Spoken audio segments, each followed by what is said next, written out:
Marilyn Monroe is an icon of the 20th century. Her blonde, bombshell image won the hearts of millions around the world. Marilyn epitomized beauty. Her journey to becoming Hollywood's most glamorous and beautiful star surprisingly stemmed from a childhood of poverty and neglect. Marilyn was always an underdog. We love the underdog to win. The continued fascination with Marilyn derives in part from the untimeliness of her death. Her great enemy was sleeplessness. Only God knows why she feared it so much. Her stardom has only escalated since her departure. And her incredible beauty still stirs our hearts. There is only one Marilyn. I thank you very much. It's been said that Monroe played the best game with the worst hand. She was born as an illegitimate child and named Norma Jean Baker. Norma Jean endured a childhood of poverty, misery, and abuse. She spent years in foster homes and orphanages, and her mother was institutionalized after suffering a nervous breakdown. She escaped from this horrific life at the age of 16 with an arranged marriage. Her husband disapproved of her newly found modeling career, and the marriage broke down. Marilyn later reflected, "No one ever told me I was pretty when I was a little girl. All little girls should be told they're pretty, even if they aren't." She headed to Hollywood with a dream. It was the golden age of Hollywood when the film industry was extremely affluent and powerful.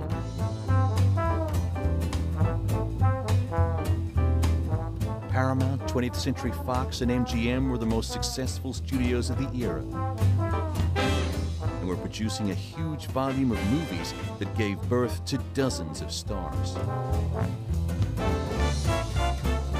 Gala Industry Luncheon, Y. Frank Freeman, board chairman of the Motion Picture Producers Association, presents the stars. Here, Rhonda Fleming. Also on the receiving line with their majesties is California's Governor Goodwin J. Knight. A gracious greeting from producer-director Cecil B. DeMille. Mary Pickford, followed by her husband, Buddy Rogers. June Allison, and her husband, Dick Powell. That's Cary Grant next in line after Powell. Norma Jean dreamed of joining her idols and becoming a star. She would later say, Dreaming about being an actress is more exciting than being one. Norma Jean won a one-year contract at 20th Century Fox and changed her name to Marilyn Monroe. In the years that followed, she was cast in a number of small roles and was given a 7-year deal with Fox Studios. But Marilyn was broke. There were no movie offers on the horizon and very few modeling jobs coming her way. Marilyn recalled later, "I used to think, as I looked out on the Hollywood night, there must be thousands of girls sitting alone like me, dreaming of becoming a movie star. But I'm not going to worry about them. I'm dreaming the hardest." She was asked to pose nude for a calendar. Due to her financial trouble, she agreed and was paid a measly $50 for the shoot. Sales of the calendar reached 8 million copies, and Playboy magazine used the pictures in its first issue. These photographs catapulted Marilyn Monroe to superstardom. She was later quoted as saying, "Hollywood is a place where they'll pay you $1,000 for a kiss and 50 cents for your soul." Her first serious acting role came the following year, when she had a small but crucial role in The Asphalt Jungle and received favorable reviews. In addition to her newly found acting career in films such as All About Eve and Ladies of the Chorus, Marilyn was required to pose for publicity photos. These photos attracted the attention of servicemen, film fans, and newspaper editors from all around the world. They also caught the eye of legendary baseball player Joe DiMaggio. He promptly made contact and asked Marilyn out on a date. DiMaggio, up for the Yanks in the fateful fifth, gets a single off Brooklyn's Ralph Branca. It's New York's first hit of the day. Marilyn was reluctant to meet DiMaggio, for she didn't follow baseball and was not attracted to sports figures. Joe DiMaggio thrills Japanese baseball fans in Tokyo. Despite their differences, the unlikely couple began dating, as DiMaggio had made a good first impression. I had a thought. I was going to meet a loud, sporty fellow. Instead, I found myself smiling at a reserved gentleman. If I hadn't been told he was some sort of ball player, I would have guessed he was either a steel magnate or a congressman. Joe's courtship of Marilyn fascinated the world. But their relationship was fraught with problems almost from the beginning, mostly stemming from the public nature of Marilyn's career. DiMaggio was a shy man who shunned publicity and the press, whilst Marilyn's career thrived on it. Marilyn's career was going from strength to strength, thanks to the box office success of Gentlemen Prefer Blondes.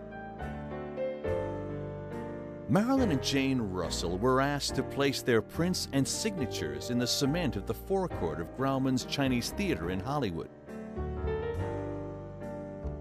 She was now clearly a movie star. But Marilyn could not believe it.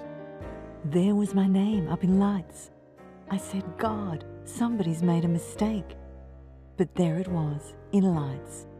And I sat there and said, remember, you're not a star. Yet there it was, up in lights. Despite her beautiful and relaxed public persona, Marilyn suffered from great insecurities about her acting abilities. She often needed to bolster her confidence before appearing on set, which led to keeping her co-stars waiting for several hours, and many considered her unprofessional. I am invariably late for appointments, sometimes as much as 2 hours. I tried to change my ways, but the things that make me late are too strong and too pleasing. Although her tardiness only worsened, Marilyn featured in 3 consecutive box office hits in 1953, a streak of good fortune that made her the most popular movie star the following year. The glamorous bombshell of the currently showing CinemaScope production, How to Marry a Millionaire, and who soon will be seen in River of No Return, another CinemaScope triumph, is overwhelmed by her designation. Marilyn Monroe, it gives me the greatest pleasure to present the famous Photoplay Magazine Gold Medal Award as the selection of all of the moviegoers of America who have voted you the most popular actress of the year. My congratulations. Thank you, Mr. Sams. I want to thank the editors of Photoplay Magazine and all of the public. I thank you very much. Armed with unprecedented popularity, Marilyn demanded more control over her future roles, as well as a better salary from 20th Century Fox. The studio threatened to dismiss her. Apparently unfazed by the studio threats, Marilyn responded by marrying Joe DiMaggio.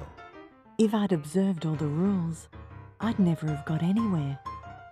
A career is wonderful, but you can't curl up with it on a cold night.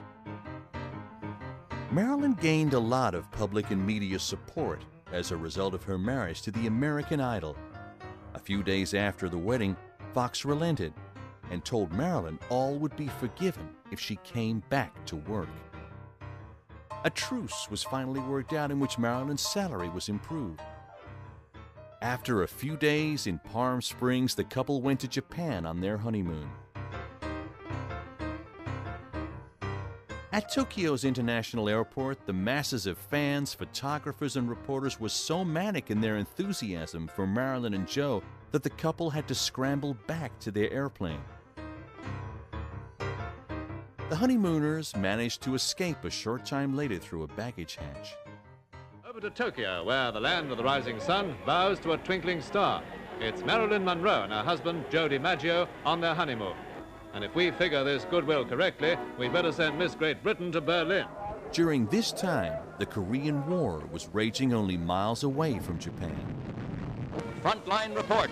From somewhere in South Korea in these Defense Department films, U.S. infantrymen fighting a rearguard action battle snipers in a burning town. At a cocktail party in Tokyo, a high-ranking American Army officer asked Marilyn if she would consider entertaining the troops stationed in Korea. Marilyn was thrilled at the request, though Joe was concerned about the potential danger involved. It's believed that Marilyn left for Korea over DiMaggio's serious objections. Marilyn's side trip to the war field became a serious point of contention between the newlyweds. MONROE invades frozen Korea, and the GIs come a-running, vowing unconditional surrender. The screen star has come for a 4-day, 10-show tour of the front.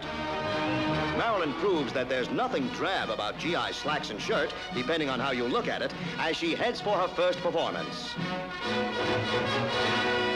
13,000 Marines whoop it up as a now glamorous Marilyn steps front and center, while MPs have their hands full.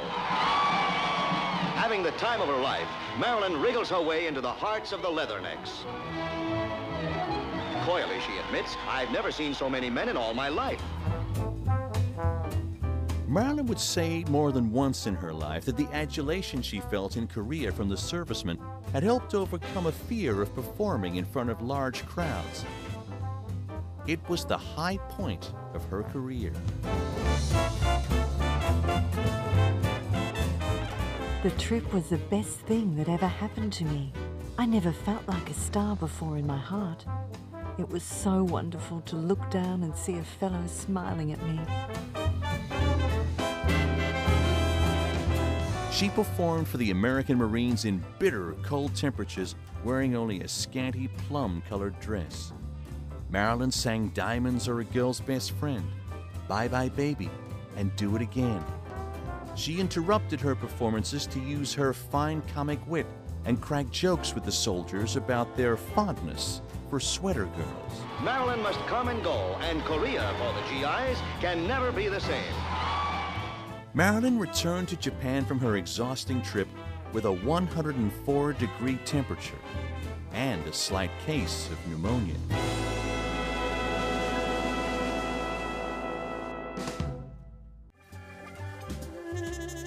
Full of confidence, Marilyn successfully negotiated her way into the lead role in The 7-Year Itch. This demonstrated the power she now had over the studio executives. But personally, Joe and Marilyn were experiencing problems and spent a great deal of time apart. During the filming of the famous skirt-blowing scene in The 7-Year Itch, DiMaggio walked onto the set dismayed at the sight of his wife and called out, "What the hell's going on here?" Joe had great disdain for not only the public display of Marilyn's physical charms, but also for her profession, which required it. Shortly after this highly publicized event, Marilyn and Joe filed for divorce.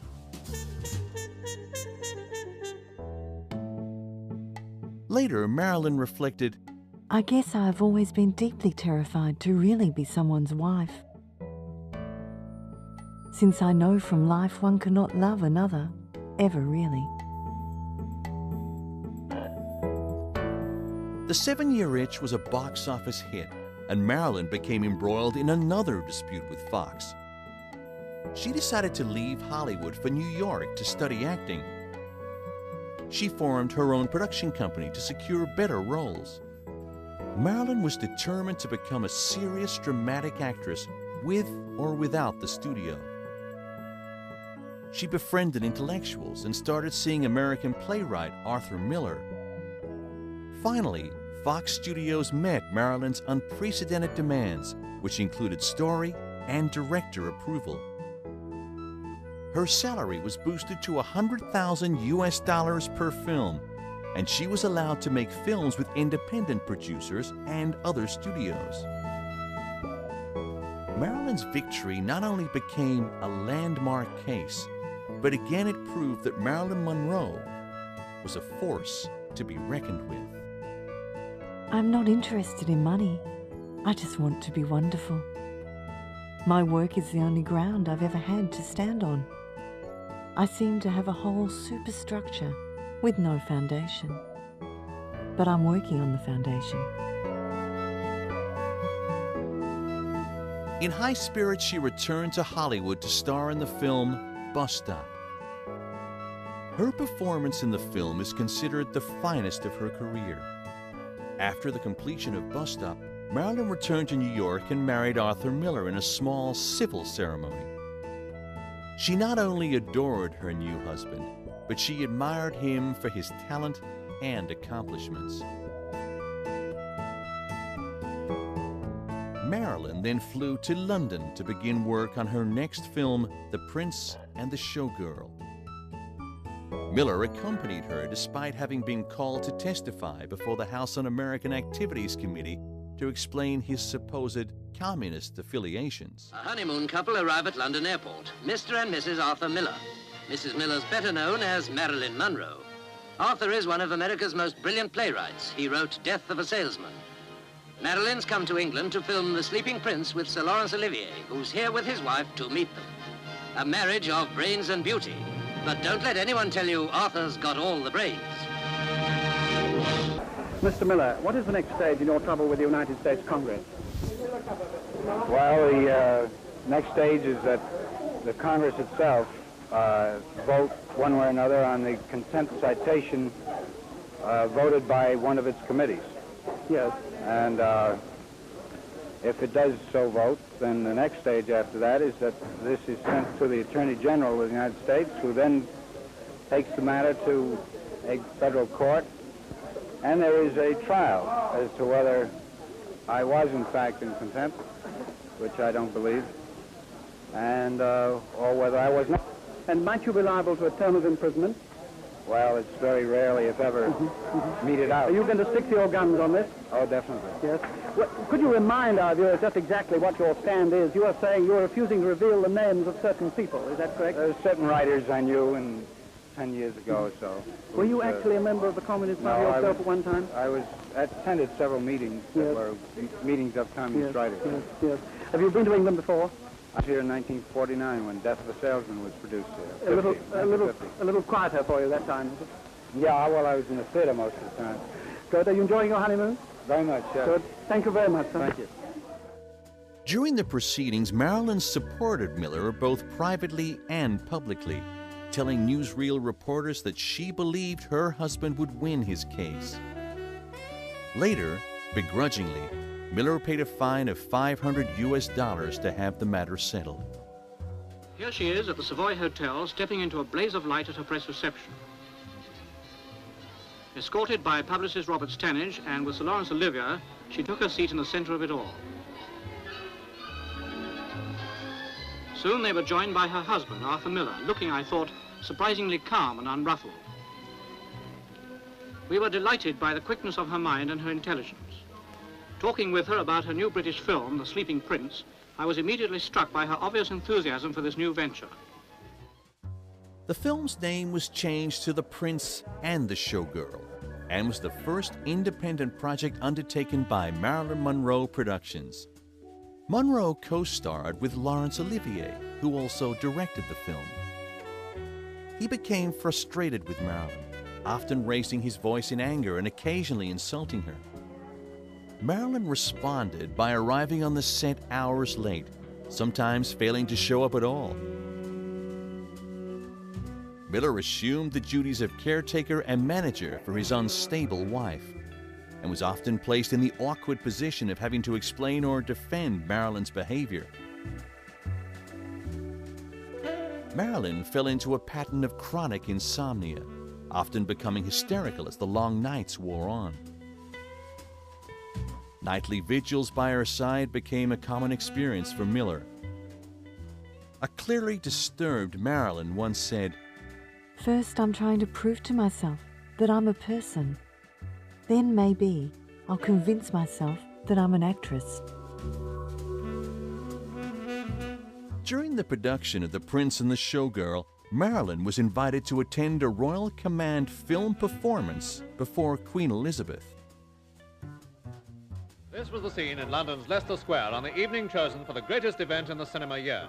The film selected for the royal performance was The Battle of the River Plate. One of the earliest arrivals was Marilyn Monroe and her husband Arthur Miller. Next, the crowd gave a warm welcome to the British stars. John Gregson plays the part of Captain Bell in this picture of naval battle.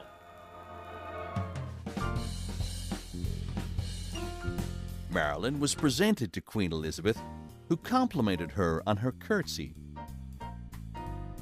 After the filming of The Prince and the Showgirl, Marilyn suffered her first miscarriage. Her unpleasant behavior and her increasing dependency on her husband strained their marriage considerably. She later said, "The thing I want more than anything else, I want to have children. I used to feel for every child I had, I would adopt another." Almost 2 years later, she returned to the set for the production of Some Like It Hot. Marilyn's drug use and increasing dependence on alcohol held up production and pushed the film over budget. Yet financially, the film was hugely successful and one of Marilyn's most popular films. Sadly, after production was completed, Marilyn suffered another miscarriage. Meanwhile, Miller had completed the script and assembled the cast for their eagerly anticipated production of the film The Misfits. His dramatic and thoughtful script promised to showcase Marilyn's acting talents to their fullest extent. But 20th Century Fox quickly burst everybody's bubble with the news that Marilyn needed to fulfill her contractual obligations to the studio. She finally agreed to star in the musical comedy entitled Let's Make Love. The disappointment of her miscarriage led her to become vindictive and unfaithful to her husband. Let's Make Love was not the box office hit that Fox executives were counting on. Finally, Marilyn could embark on the production of The Misfits that also starred her idol, Clark Gable. From the outset, the movie seemed doomed as Marilyn's personal problems became even greater. She grew increasingly bitter towards Miller, directing all of her hostility and frustrations at him. Marilyn then suffered a breakdown and spent 10 days in hospital, and the production was temporarily shut down.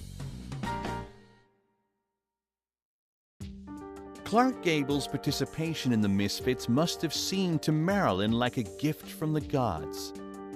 Her adulation of Gable went all the way back to her childhood, when she had fantasized that the handsome actor was her father.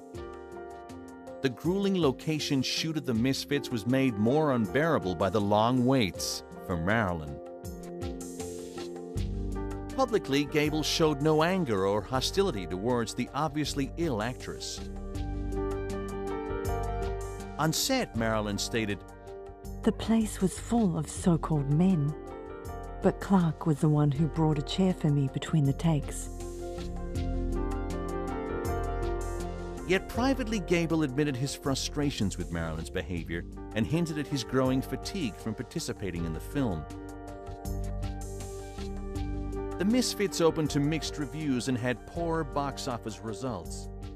After filming concluded, Marilyn and Miller finally separated. Marilyn attempted to go into seclusion, but her efforts were thwarted by the announcement of Clark Gable's death. Gable had had a massive heart attack the day after The Misfits had wrapped. Rumors began to fly that Kay Gable, Clark's young widow, blamed Marilyn for her husband's death. It's said that Kay claimed that the stress Gable had had to endure during the filming of Misfits, including the daily delays and excessive heat, had led to his heart attack. Upon hearing this, Marilyn fell into a dark depression at the thought that she had caused the death of the man she considered to be the father figure of her life. In her darkest hour, Joe DiMaggio re-entered her life. and looked after her as much as she would allow until her death. Under the advice of her psychiatrist, she was admitted to the Payne Whitney Clinic in New York and felt dreadfully uncomfortable. DiMaggio arranged Marilyn's discharge and placed her in the Columbia Presbyterian Medical Center. Upon her release 3 weeks later, reporters and photographers bombarded Marilyn outside the hospital's doors.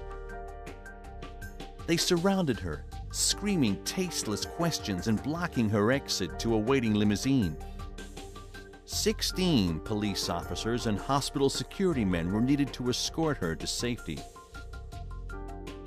In addition to her precarious emotional and mental health, Marilyn experienced a variety of physical disorders as well. She endured a gallbladder operation and suffered from an ulcerated colon and abnormal bleeding from the uterus. Because of her delicate mental and physical conditions, Marilyn did not work as an actress at all in 1961. She later admitted, "Being a sex symbol is a heavy load to carry, especially when one is tired, hurt, and bewildered." Eventually, she returned to 20th Century Fox to begin work on the production ironically named Something's Got to Give. She had contracted a virus which left her fatigued and weakened. Realizing that Marilyn was ill, the studio executives and co-star Dean Martin agreed to arrange the shooting schedule around her.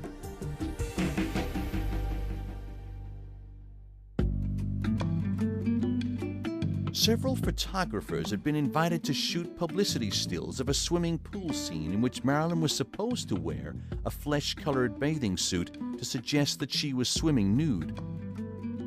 The photographers were surprised to find Marilyn paddling in the pool au naturel.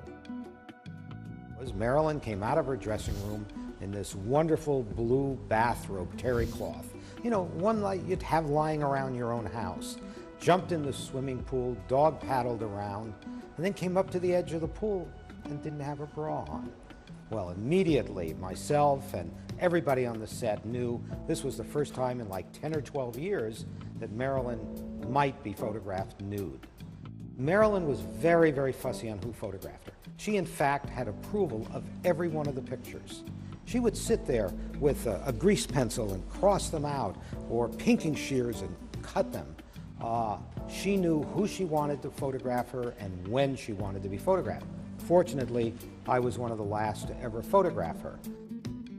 Out of 33 shooting days, Marilyn had showed up on the set only 12 times. Often hours late, and when she did appear, she seldom got through more than 1 page of script per day. She infuriated studio executives when she took off to fly to New York to sing Happy Birthday to President Kennedy. It was also rumored that she had had an affair with the president and his younger brother, Robert.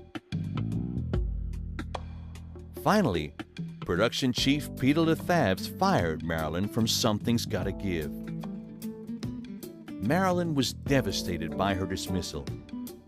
It's believed that in her despair, she made repeated phone calls to the Justice Department where Robert Kennedy worked, shortly after she was fired. But it is also alleged that at this time, Robert and/or his advisors concluded that his involvement with Marilyn was too politically dangerous to continue. Determine what it is exactly that you want to accomplish. On August 4th, 1962, Marilyn spent the day and evening making endless phone calls to her friends, and as the night grew later, her speech became more and more slurred. Then, sometime during the night, she died alone. Her phone was still clutched in her hand. Sadly, Marilyn Monroe was just 36 years of age when she passed away. Just as the press had hounded Marilyn in life, they descended upon her in death, photographing her blanketed body as it was moved out of the house and into the ambulance which would take it to the morgue. Director John Huston paid tribute to the actress that he knew better than most. Directed Marilyn in her first role of any consequence, The Asphalt Jungle, and in her last picture, The Misfits. A number of those who were close to her during the making of The Misfits thought it would be only a few short years before she died or went into an institution. Her great enemy was sleeplessness. Only God knows why she feared it so much.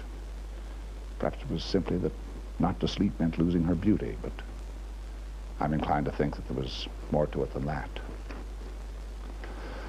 In any case, she fought her enemy, consciousness, with sedatives until she'd achieve not only sleep, but insensibility. Then stimulants would be employed to awaken her. This vicious circle played such havoc with her body that she had to be hospitalized for 10 days in the middle of the picture. An overdose of sleeping tablets has become synonymous with suicide. It was the end of a career which, for all the fame she acquired, apparently spun itself out. The story of girlhood, insecurity, a troubled life, something perhaps encouraged, not healed, by the fame that came to her as a symbol of physical charm. Early this morning it was revealed that she will be buried by arrangement alongside her grandmother, Emma Atchison, and her guardian, Grace Gogwood. It was ruled that Marilyn's death was a probable suicide. Her funeral took place at the Westwood Memorial Park Chapel in California. Joe DiMaggio made the arrangements for the funeral with help from Marilyn's half-sister, Bernice Miracle.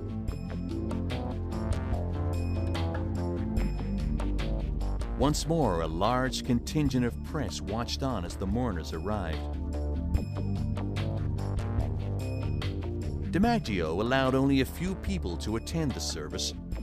Marilyn's most recent Hollywood acquaintances were noticeably absent.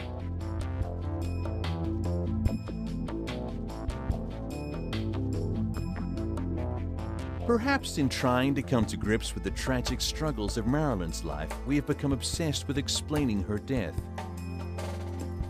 Since her passing, there has been endless speculation as to the cause of her death. Theories range from members of organized crime killing Marilyn to frame the Kennedys, to that the Kennedys themselves killed her to avoid a public scandal.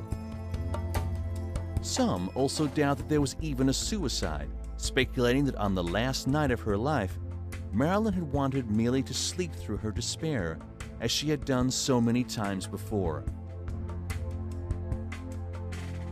Possibly, under the heavy influence of drugs, she simply lost track of the number of sleeping pills she had swallowed. The world's endless fascination with Marilyn Monroe has led to numerous books being written about her life and controversial death. Anthony Summers, a British journalist, penned his account back in 1985 in a book called Goddess: The Secret Lives of Marilyn Monroe. Tony Summers, it's easy, isn't it, after 23 years when people are not around to answer back, to slur their names by innuendo? I haven't slurred anybody's name by innuendo. I set out to do a biography of Marilyn Monroe's life, and had I not looked into the alleged Kennedy connection, you'd have been asking me why not. It was, in a sense, perhaps the best example to date of the power of rumor in our time. There was never, until now, evidence that she had actually had affairs with either John Kennedy or Robert Kennedy. Now there are. There are major pieces of evidence from witnesses, first-hand witnesses, Kennedy loyalists then and now, in some cases, who would not be expected to smear the Kennedy name. Now, this whole case is being reopened in Los Angeles, isn't it? Yes, as a result of the book, two things have happened. The chief of police has been forced to release the partial remnants of the police files from 1962 covering the investigation of Monroe's death, which I published in clear in the book, in particular her telephone records. In a rather mad example of bureaucracy gone mad, the police chief has now released them with the numbers censored out, showing Marilyn's calls to Kennedy's Justice Department. But most recently, and probably most importantly, the Los Angeles County Board of Supervisors has convened a grand jury to look into key points raised by the book, in particular, what happened on the night she died.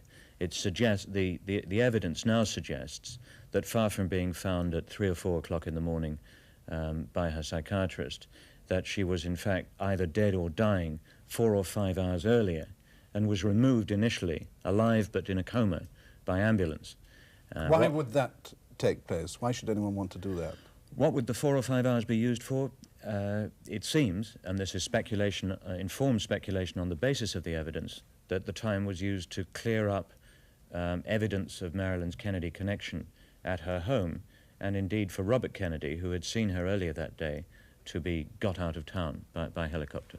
The big question that's being asked about Marilyn's death is, was she murdered? I have not said that she was murdered. The evidence, however, isn't clear. Vital forensic materials were thrown away prematurely. I tend to think that this is an example of what I call the screw-up theory of history rather than the conspiracy theory of history, pure inefficiency. However, the story, within the story, the most important thing, I think, for the reporter is that organized crime, and particularly Jimmy Hoffa, the Teamsters Union leader, was at that moment under massive Kennedy prosecution, and he had commissioned wiretaps of Marilyn and the Kennedys, both in Marilyn's homes on the east and west coasts, and in the home of the president's brother-in-law, Peter Lawford. We've got the man who was commissioned to do the bugging, the wiretapping. We've got the man who installed the bugs, and we've got the man who actually monitored the bugs. That happened. It was clearly an effort to get smear information on the Kennedys to bring pressure on the presidency. That's the most troubling reporter's story that comes out of the end of Marilyn's life. But who would have an interest in seeing this unhappy woman dead? If there was foul play, and I haven't said there was, I think that we must look to the people who were fully paid up members of the murdering community anyway, the organized criminals who were involved in trying to compromise the Attorney General. Could I just ask you this then? Why, 23 years after the event, have some witnesses been prepared to change their stories? I did 600 interviews. That's a lot of slow, hard work. I think that some have talked because 6 years have passed. Peter Lawford, the president's brother-in-law, died last year. That made it easier for some to talk. And others have talked because they see others talking. It's a continuing roller coaster now. And I think perhaps since nobody, incredibly, has ever been put on the stand, nobody's ever been put on oath, there was never an inquest, that perhaps now there is a useful purpose to be served by getting those who survive, who were involved in Marilyn's last hours, to talk on the record formally on oath. For all of the hints of mystery surrounding Marilyn's death, the official investigators didn't feel the need to pursue the case beyond a superficial level. More than likely, there was no crime. And if there was a cover-up, it was merely to hide unwise relationships and not to tarnish our memory of her. The reality is that any attempt to unmask the truth about her last hours remains futile. We must simply accept that Marilyn Monroe took her secrets with her. Sadly, Marilyn's last will and testament revealed she had few friends and even less family. She made her half-sister, whom she had only met a few times, the major beneficiary, and also made provisions for the care of her mother. She gave Lee Strasberg, her psychiatrist, all of her personal effects and clothing, and stated, "Distribute the effects among my friends, colleagues, and those to whom I am devoted." Instead, Strasberg stored them in a warehouse and willed them to his widow Anna, who in 1999 had Christie's auction house sell the bulk of Monroe's effects. 800,000. Some fans were horrified at the thought that her most intimate possessions were being sold for profit by a woman who had never even met Marilyn. But other fans were thrilled at the prospect of owning something that had actually belonged to Marilyn Monroe. The auction earned over $13 million for Anna Strasberg. diary shows a different facet to her life. It's her address book that she had, and I think, judging by the names in it, it's probably dating from 60 to 61, that kind of era, just shortly before her death. So it has a lot of industry contacts in there, a lot of her very close and personal friends that she hung out with a lot at that time, and a lot of the doctors that she was seeing as well shortly before her death, which is the subject of much speculation. There's so many great pieces in the sale.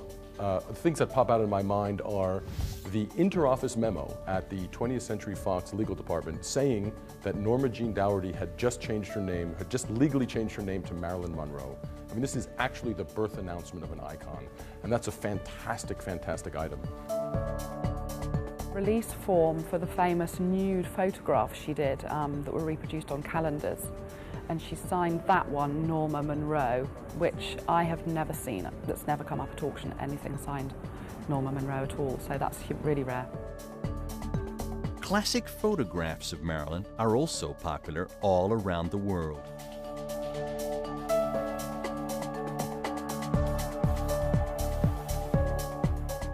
An exhibition of some of the rarest photographs of Marilyn Monroe went on display at the Smithfield Gallery in London. It featured Bert Stearns' last sitting series that was taken shortly before her death. Bert Stearns had a retrospective exhibition in Japan in 1995, and because it was so important for his career as a photographer, a portrait photographer, he included many, well not many, but a selection of completely untouched black and white photographs. No additions, absolutely unique. They came as he took them, so all the hairs on her face and so on and so forth are still there.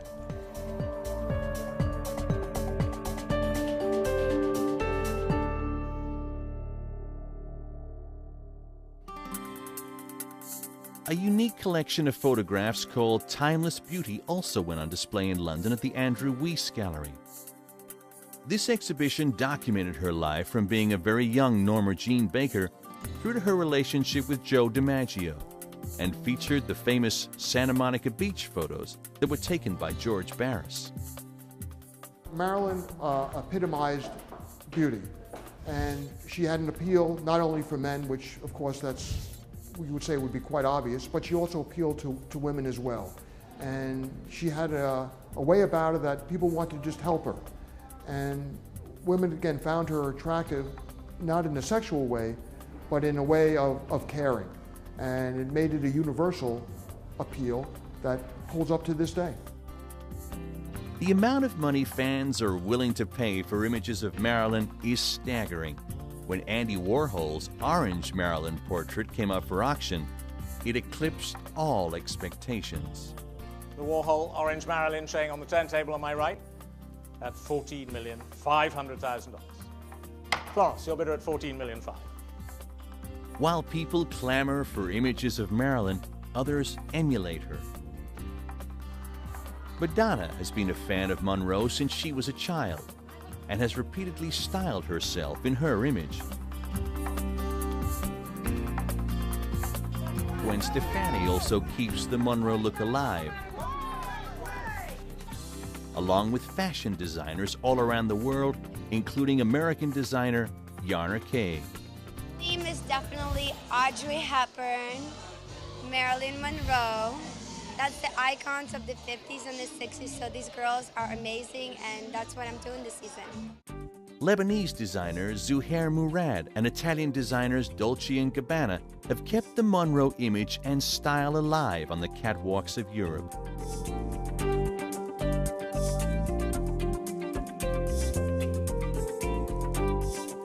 But no one has gone to the lengths of recreating the Monroe image more than the late Anna Nicole Smith, whose fame also derived from being a Playboy model. She was one of those who loved being in front of the camera and came alive in front of the camera.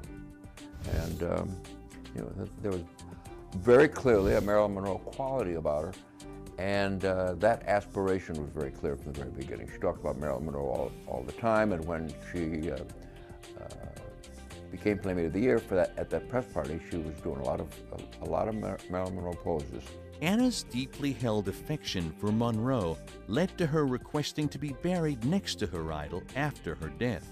And yes, she did mention that once, that she would like to be buried by Marilyn Monroe.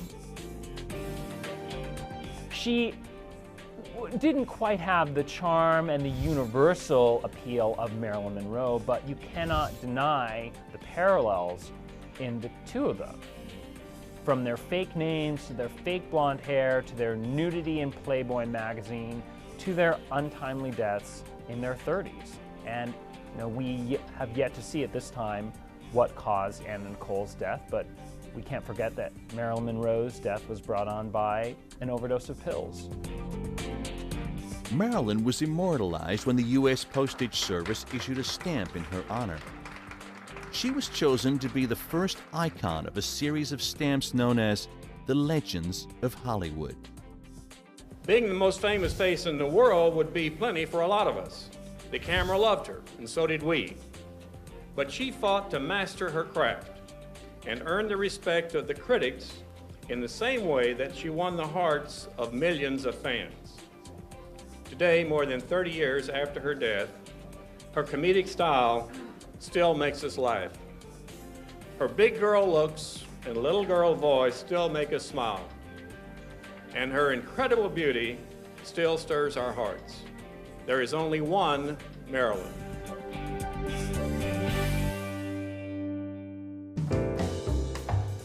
Marilyn Monroe was the quintessential Hollywood superstar. She was a beautiful and intelligent woman, a sex goddess who yearned to be more. It's sad that she couldn't find the heart to love herself in the process. She is a woman who has transcended the ages. Perhaps she simply arrived in this world before her time. It's nice, people knowing who you are and all of that, and feeling that you've meant something to them. The world's fascination with Marilyn Monroe lives on to this day. I thank you very much.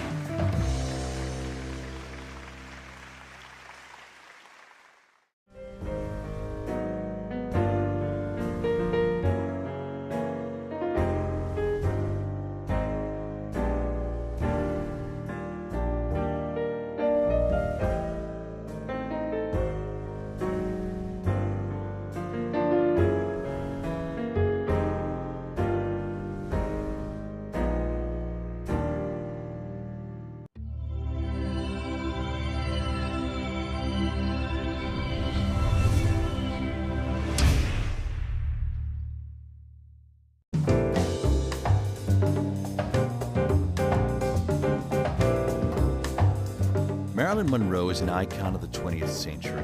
Her blonde, bombshell image won the hearts of millions around the world. Marilyn epitomized beauty. Her journey to becoming Hollywood's most glamorous and beautiful star surprisingly stemmed from a childhood of poverty and neglect. Marilyn was always an underdog. We love the underdog to win. The continued fascination with Marilyn derives in part from the untimeliness of her death. Her great enemy was sleeplessness. Only God knows why she feared it so much. Her stardom has only escalated since her departure. And her incredible beauty still stirs our hearts. There is only one Marilyn. I thank you very much.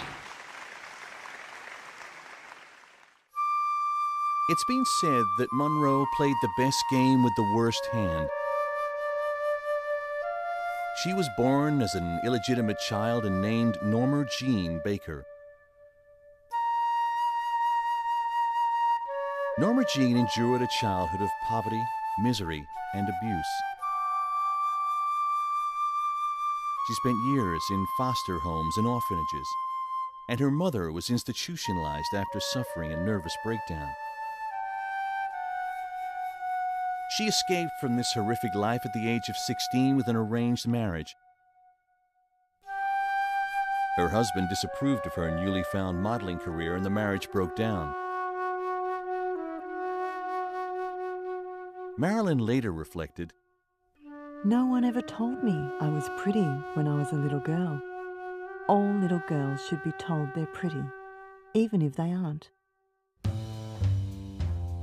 She headed to Hollywood with a dream. It was the golden age of Hollywood when the film industry was extremely affluent and powerful.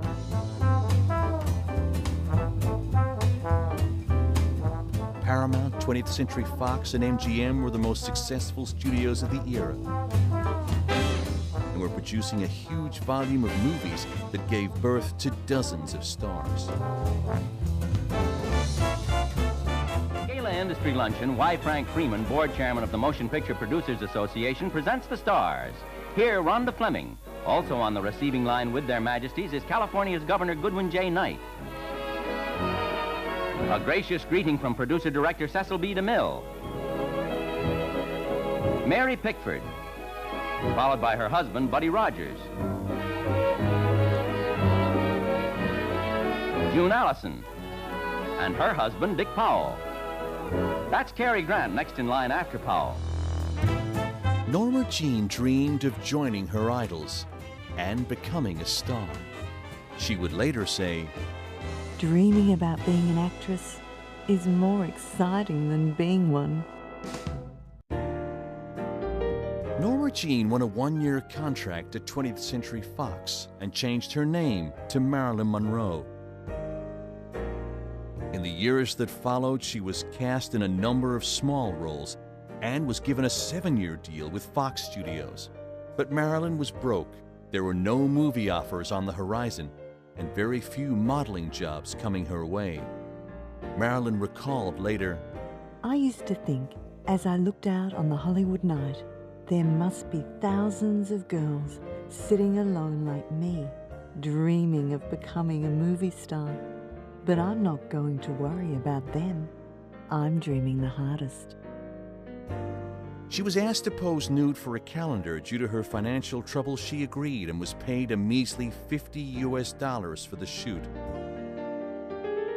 Sales of the calendar reached 8 million copies, and Playboy magazine used the pictures in its first issue. These photographs catapulted Marilyn Monroe to superstardom. She was later quoted as saying, Hollywood is a place where they'll pay you $1,000 for a kiss and 50 cents for your soul. Her first serious acting role came the following year, when she had a small but crucial role in The Asphalt Jungle and received favorable reviews. In addition to her newly found acting career in films such as All About Eve and Ladies of the Chorus, Marilyn was required to pose for publicity photos. These photos attracted the attention of servicemen, film fans, and newspaper editors from all around the world. They also caught the eye of legendary baseball player Joe DiMaggio. He promptly made contact and asked Marilyn out on a date. DiMaggio, up for the Yanks in the fateful fifth, gets a single off Brooklyn's Ralph Branca. It's New York's first hit of the day. Marilyn was reluctant to meet DiMaggio, for she didn't follow baseball and was not attracted to sports figures. Joe DiMaggio thrills Japanese baseball fans in Tokyo. Despite their differences, the unlikely couple began dating, as DiMaggio appointments, sometimes as much as 2 hours. I've tried to change my ways, but the things that make me late are too strong and too pleasing. Although her tardiness only worsened, Marilyn featured in 3 consecutive box office hits in 1953, a streak of good fortune that made her the most popular movie star the following year. The glamorous bombshell of the currently showing CinemaScope production, How to Marry a Millionaire, and who soon will be seen in River of No Return, another CinemaScope triumph, is overwhelmed by her designation. Marilyn Monroe, it gives me the greatest pleasure to present the famous Photoplay magazine Gold Medal Award as the selection of all of the moviegoers of America who have voted you the most popular actress of the year. My congratulations. Thank you, Mr. Sims. I want to thank the editors of Photoplay magazine and all of the public. I thank you very much.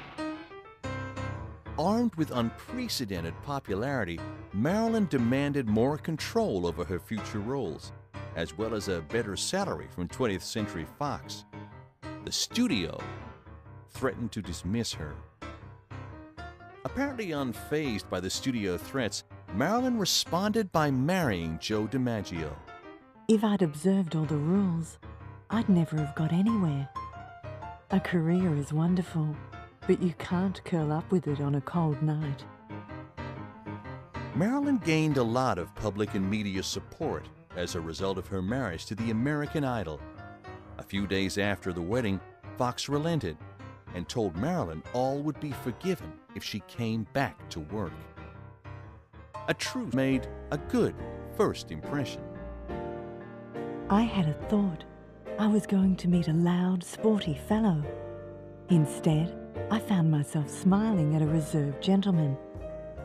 If I hadn't been told he was some sort of ball player, I would have guessed he was either a steel magnate or a congressman. Joe's courtship of Marilyn fascinated the world. But their relationship was fraught with problems almost from the beginning, mostly stemming from the public nature of Marilyn's career. DiMaggio was a shy man who shunned publicity and the press, whilst Marilyn's career thrived on it. Marilyn's career was going from strength to strength, thanks to the box office success of Gentlemen Prefer Blondes. Marilyn and Jane Russell were asked to place their prints and signatures in the cement of the forecourt of Grauman's Chinese Theater in Hollywood. She was now clearly a movie star. But Marilyn could not believe it. There was my name up in lights. I said, God, somebody's made a mistake. But there it was, in lights. And I sat there and said, remember, you're not a star. Yet there it was, up in lights. Despite her beautiful and relaxed public persona, Marilyn suffered from great insecurities about her acting abilities. She often needed to bolster her confidence before appearing on set, which led to keeping her co-stars waiting for several hours, and many considered her unprofessional. I am invariably late for appointments.